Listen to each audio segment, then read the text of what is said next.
Hi guys, welcome to Heart to Talk, the podcast. I'm your host, Teresa Caesar. You are tuned into episode 8. Thank you so much for joining. Have any of you ever heard of Captivate? Well, if you have listened to any of my previous episodes or follow me on social media, you will know that it is basically a holistic wellness community for women where experts all around the globe present and show you how to just live radiantly. So I thought it would be fitting to bring on today's show the founder of Captivate, Annette Mariel, who is a holistic nutritionist specializing in hormone balancing. She also was my first guest on Heart to Talk, the podcast, episode 1. And Jesi Carroll, who is the mindful and authentic interior designer and my guest for episode 4. Both ladies are heart-centered entrepreneurs that aim to serve others. They will share with us the backstory of how about a year and a half ago, they were both seeking something bigger. And just by taking action steps, they were presented with answers, opportunities, and the community they were in search of. And when I say the community, it is collaborating with each other and as well as these other women on this Captivate platform. For anyone who is seeking something more or maybe in the process of starting a new business or just a new chapter in your life, I think this will resonate with you because these ladies will share their personal authentic testimony of what it's like in this female entrepreneurship journey and how you're forced to basically dive into personal development and how you learn so much about yourself and what you're made of. I just am inspired by these ladies, and I hope that you feel just as inspired. Oh, one more thing. This is part 1 conversation, and my next episode, which is episode 9, will have part 2.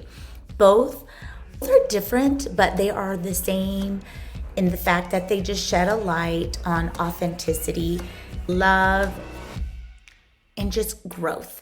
So I hope you enjoy my conversation with Annette Mariel and Jesi Carroll.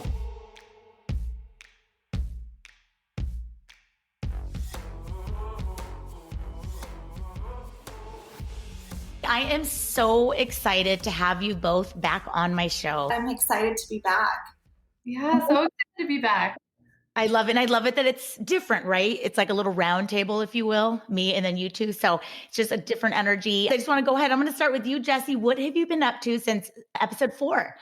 Yeah. Oh my gosh, that feels like almost a lifetime ago. I know.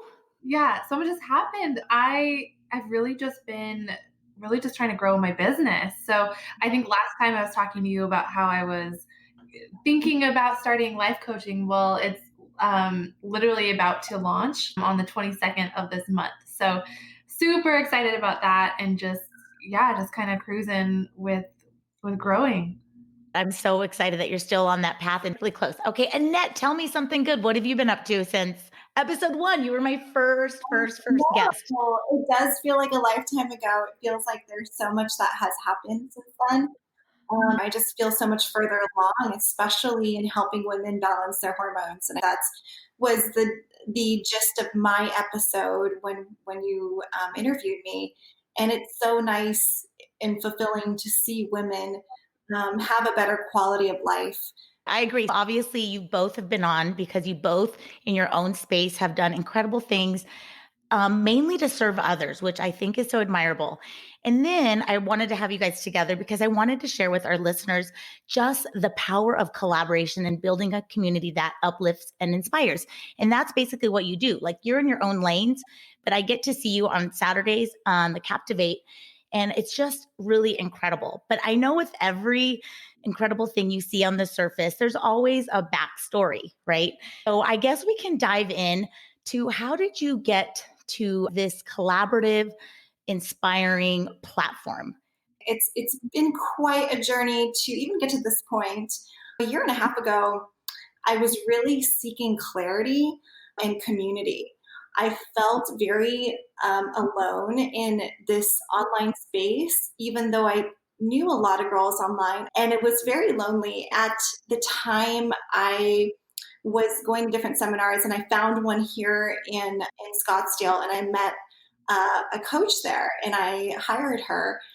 And then she had a Sedona retreat, so I went to her Sedona retreat, and when I was there, I met Jesi, and it was so interesting. There was just, I think, like 5 girls there, and I was so excited about just being around the other energy of women for not just like for an hour, but for like the whole weekend, and then in a place like Sedona. So I didn't even know what to expect, but what came out of that retreat was friendships, especially with Jesi. I really connected with Jesi. She had an energy to her when she walked in that I just felt super comfortable with. And look, we are collaborating a year later. It's really nice to see this journey unfold. Jesi does have an amazing energy. That's why I have to keep having you both come on.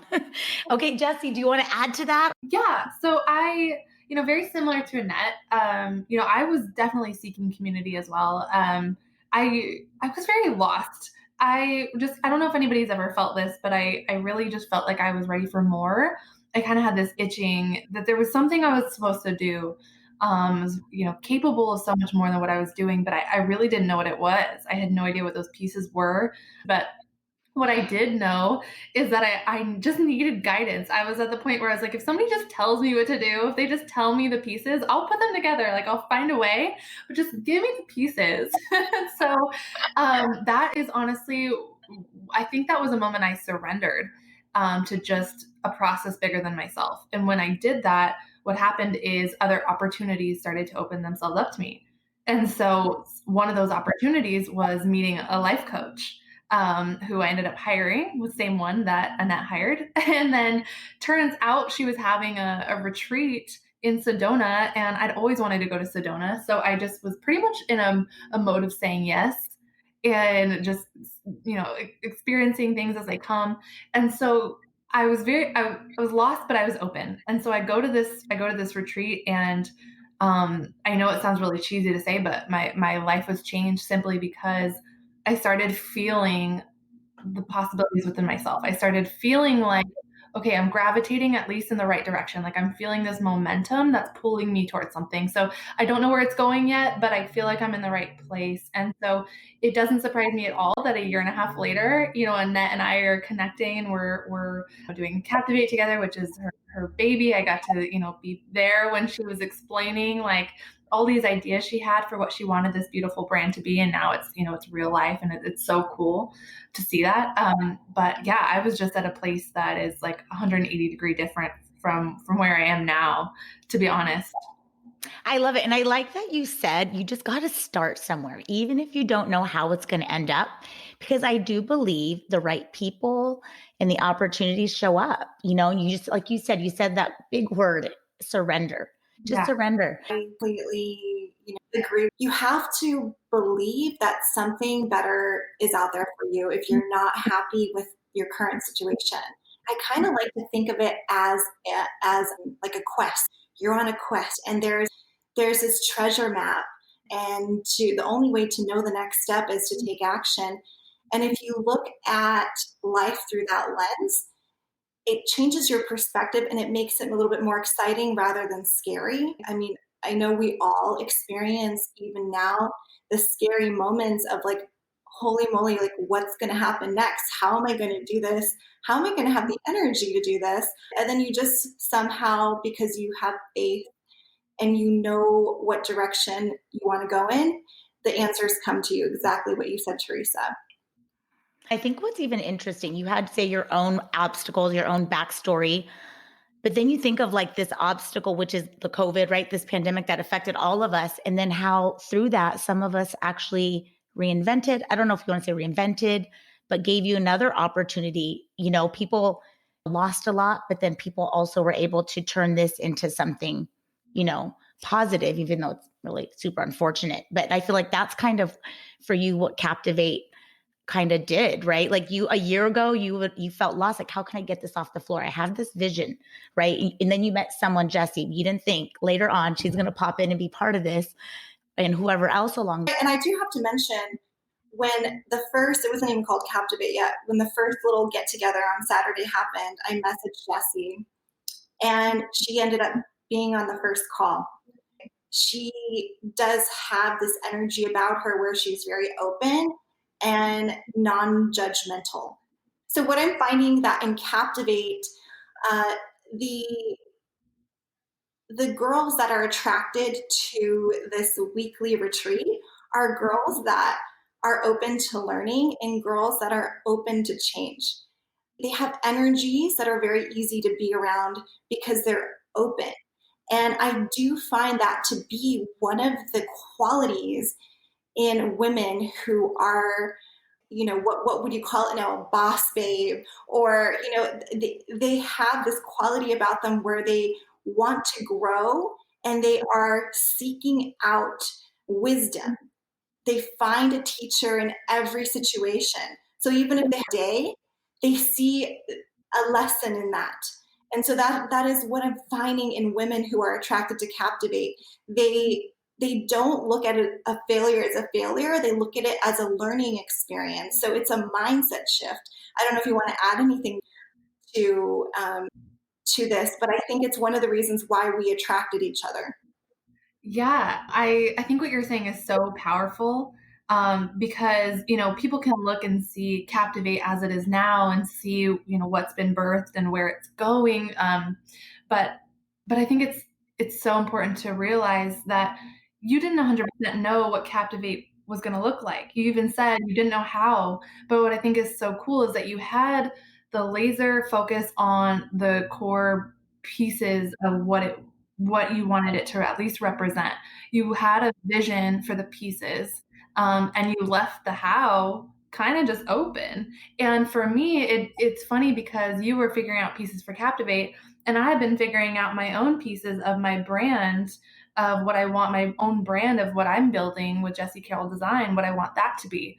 And both of our brands there's so many different facets to what they represent, how we want to serve. But at the end of the day, they are very similar in being women focused. We really want to help people be empowered. We have different ways we're doing it, but it doesn't surprise me that we've connected in the way that we have, because we were in our own lane, really just being authentic and true to the pieces we knew 100% we wanted. And then the how has just kind of shown itself and in its own time, which I really think, using the word surrender again, we both just surrendered to, the timeline, to the how. We just let it organically grow into whatever it's going to be. And I think that is what has made the difference in maybe something we're doing versus maybe other people that are so worried about the big picture, the how, like the perfection of it, and not even starting. I think we are both committed to the service. Like, we truly want to see women's lives improve. When someone leads with that, it doesn't matter the popularity in the moment. It doesn't matter how many likes you get on a post.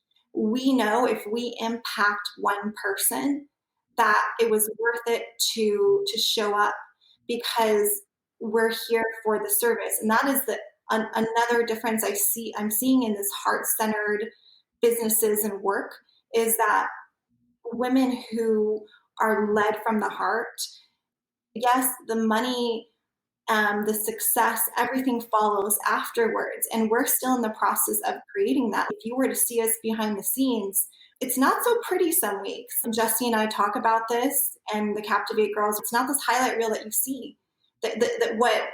And we wanted to make this point today where some days are not pretty, but we still have the vision of what we want to create, and that's what keeps us going.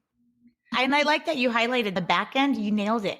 That is, I think, a key piece, is that there is that behind the scenes, that diligency, consistency, and you just have to keep pushing forward. Jesi, you wanted to add? Yeah, I was just going to say, it is so important. What Annette said is just really having your why, having your vision down, really being focused on what matters to you most in your business. Because the thing is, when you're growing something, typically you're doing something that is, hasn't really been done before because it's being done for the first time by you. And so no matter if it's a similar concept to something else, like, what I'm doing with interior design and life coaching, like that stuff's been done before, but in my own way, it hasn't. So you're going to be bringing up things that not everybody's going to agree with, not everybody's going to get.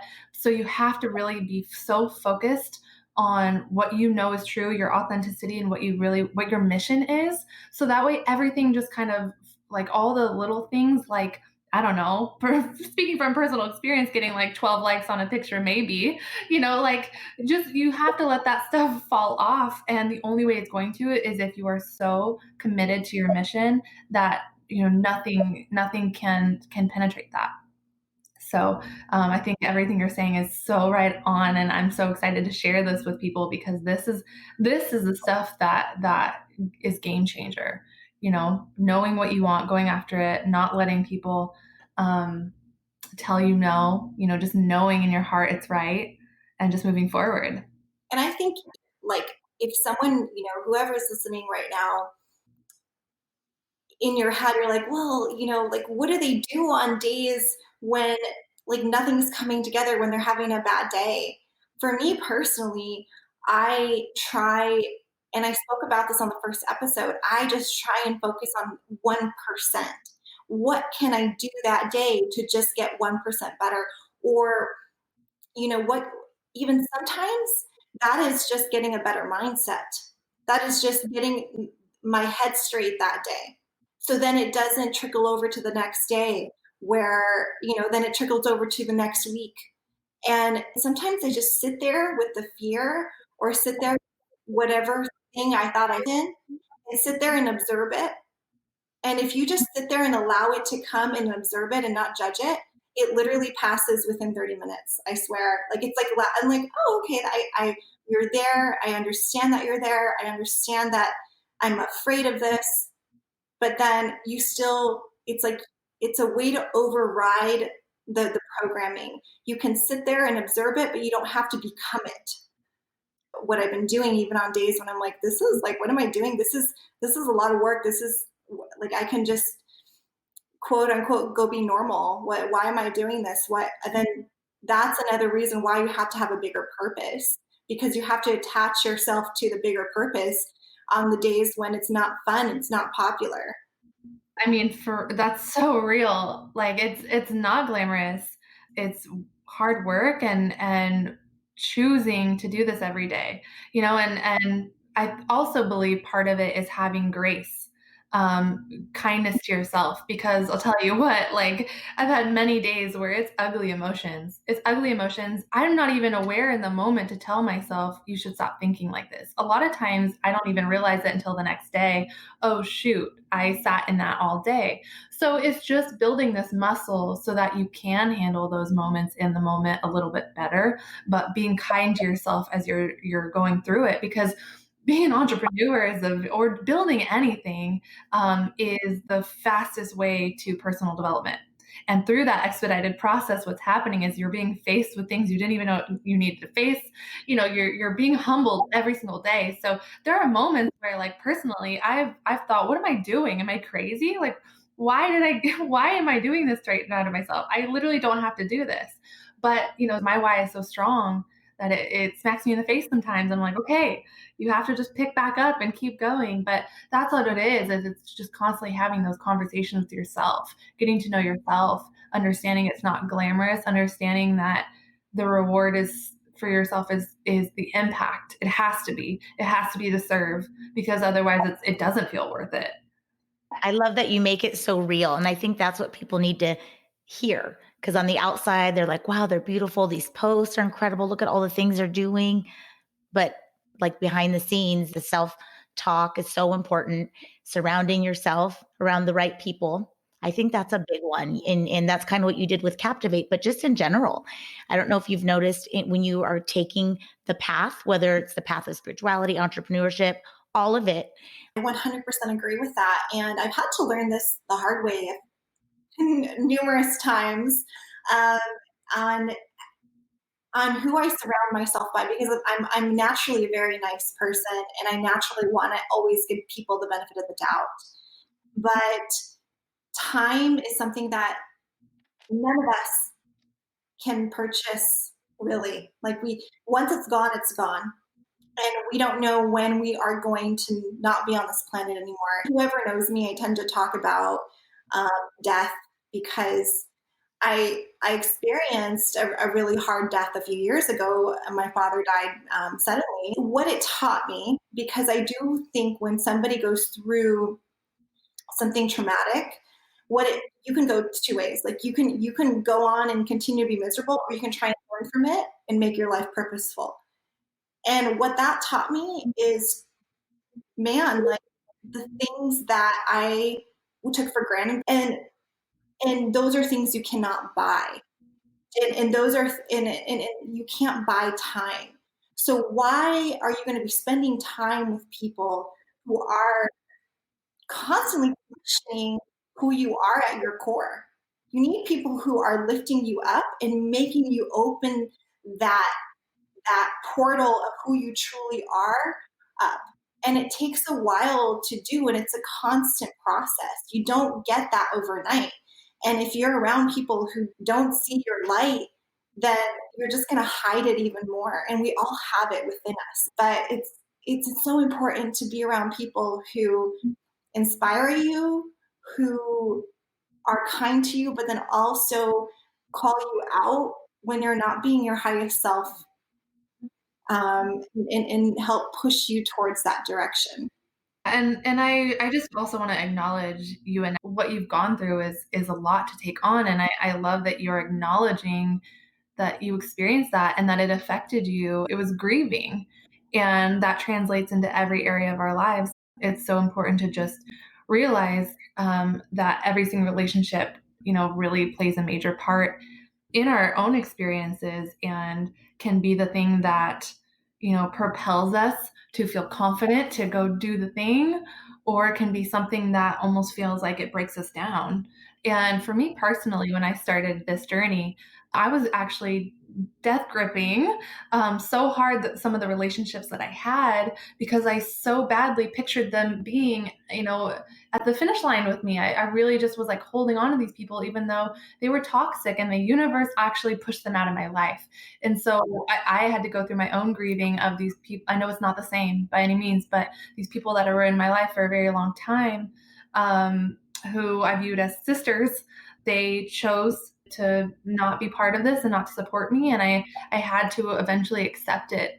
And when I did honestly surrender, is like the word of the day. When I surrendered it and I just, put my hands up and said, okay, there's nothing I can do here, even though this is causing me so much pain.